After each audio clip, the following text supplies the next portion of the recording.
Yo, did y'all see what Cameron said about his him and Mase screwing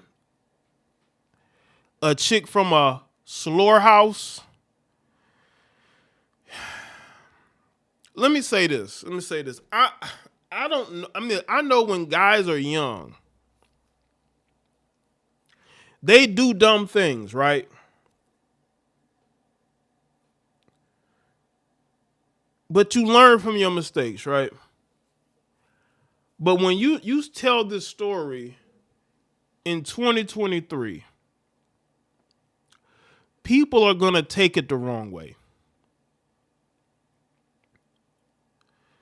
You talking about you and Mase running a choo choo on an escort. I guess they were.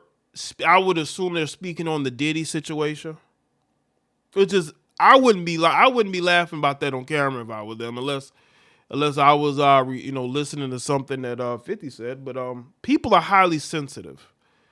People are highly sensitive, man. They are. I see it all the time. They're very sensitive. And when you're telling stories like this, you have to understand how sensitive people are. And this, according to Vibe, Cameron raised more than a few eyebrows with his latest candid tale as the Harlem native shared a story of a group session with an escort that he had with Mase. During a recent episode of their sports podcast, It Is What It Is. On Wednesday, the Dipset frontman described a threesome involving the two rappers and a woman they found at a slaughterhouse and brought back to Cam's stash crib. Well, we was choo-chooing bees. Cameron began with a laugh. I remember one time, don't let me talk about the past. We was at a slaughterhouse, me and Murder. He's talking about Mase. So we let this be out of the slaughterhouse. I had a little stash crib over there between 7th and Lenox, and we brought this B over there. Mase was all on the way up. He was popping. He didn't have his deal, but it was about to happen.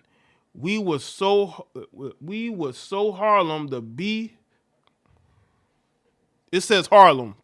It says we so Harlem. The B performed. Pardon me, ladies. Performing on them. So I gotta wait to get my turn because I'm not all the way there yet. Pause. Cam continued. So when he is done hitting it, I go get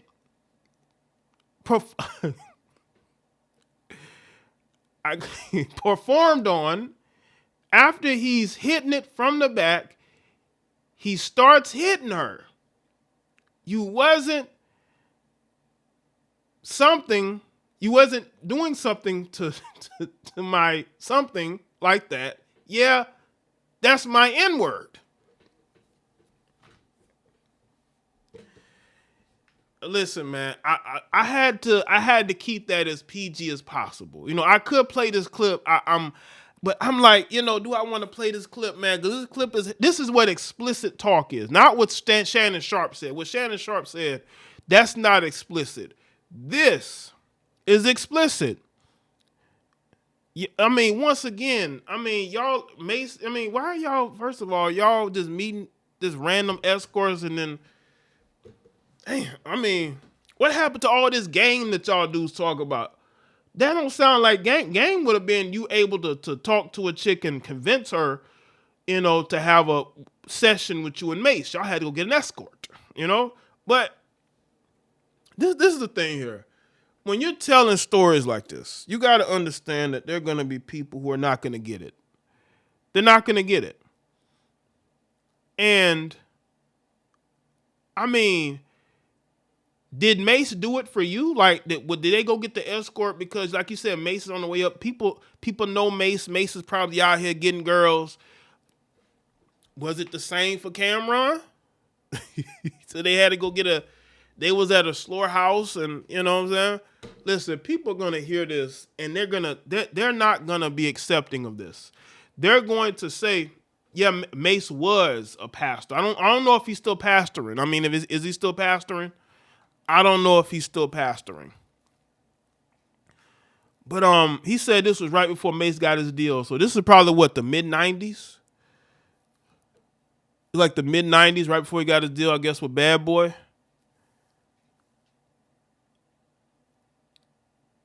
So when you tell these stories, people are going to feel some type of way. People are going to say that, you may have harmed a woman because he said Mase is hitting her. Cam was met with both cheers and disappointment, with one fan commenting, "If you ain't got stories like this, you ain't lived life." Another added, "Laugh my ass off, y'all are some wild boys." Pastor Mase a wild N-word. "I'm waiting on him to tell us some Sean Combs stories," added one observer. Others expressed their distaste for the story, while many warned of telling stories of the past that could possibly incriminate one today. This isn't the time to be sharing these types of stories publicly, fellas. Not smart at all. PR guru Crystal Jordan wrote. Oh, this is a PR person. With Cameron's own publicist, Chanel Ray, commenting, So these are people who, you got, I don't know who Crystal Jordan, maybe y'all know who he is. Cam's publicist, Chanel Ray. I guess she disagrees with this. Right? Make sure y'all like the stream. Let's see. What's good, Charm? I see you. Yes, Jay, what's up? American Negro, what's going on? Make sure y'all like the stream. Pretty Gangster, what's up? Yeah, we want to hear those Sean Combs stories. Hey, Cameron, what are some of your best puff parties? What happened at those parties, Cam? Hey, Mase, what made you leave Bad Boy and become a pastor? What made you turn your life to God at the height of your career? Was it going to too many of those puff parties? Did those puff parties force you to have to go and get a relationship with the Lord? That's what we want to know. Okay, again, I have nothing but respect for Mase and what Cam are doing over there. I'm a fan of what they're doing over there. But there are people, I'm just saying, there are people who are going to see that and they're going to interpret it as these guys must have been doing something bad. That's the thing.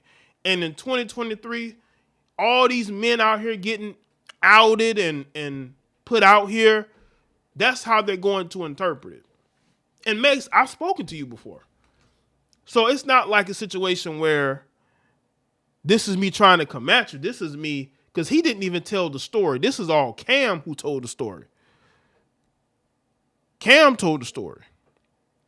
Now, maybe they feel like it's not that big of a deal, but bro, people are going to see that and they're going to interpret it as they was at them parties with Diddy. They must have learned some things from Diddy. That's what that people are going to interpret as. They're just out here doing wild things. But these guys were young. This was before they got really into the industry. And I'm pretty sure people have worse stories than this. But this is not going to come across very well to a lot of people. Not a lot, but to certain people, this is not going to come across very well.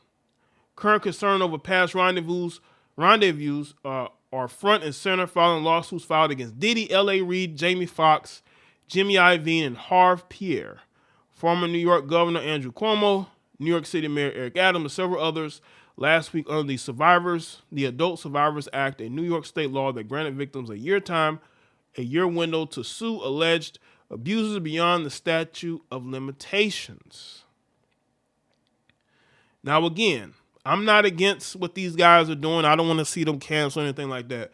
But I'm just saying, these types of comments, it's going to make people look at you a certain way and try to piece things together as if you're out here doing things to women. That's how easy it is to get people caught up.